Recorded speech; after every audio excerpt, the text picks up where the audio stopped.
حضرت عثمان غنی ذی النورین رضی اللہ تعالیٰ عنہ بہت بڑے تاجر تھے، لیکن کتنے مواقع پر آپ صلی اللہ علیہ وسلم کی خواہش کے موافق اپنا مال خرچ کر کے حضور کی کتنی دعائیں لی الحمدللہ۔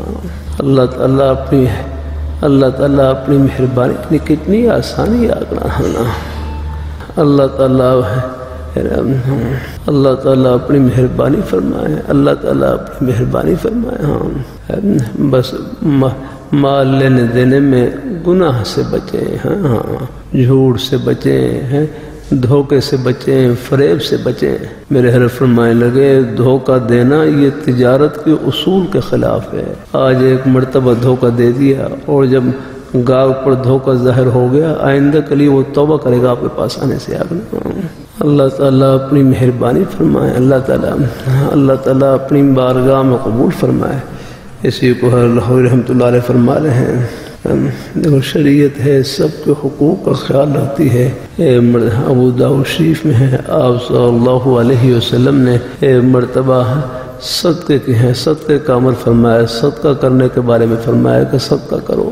ایک صحابی نے رکھی، حضور میرے پاس 1 دینار موجود ہے، میرے پاس 1 دینار موجود ہے۔ فرمایا تصدق علی نفسی کا، اپنے اوپر صدقہ کریں، اپنے اوپر خرچ کریں، اپنی جائز ضرورت کے لیے اپنے اوپر خرچ کرنا، اس پر بھی صدقے کا ثواب ملے گا انشاءاللہ۔ پھر کہ حضور میرے پاس 1 اور دینار موجود ہے، فرمایا تصدق علی ولدک، اس کو اپنے اولاد پر اپنے بچوں پر خرچ کریں۔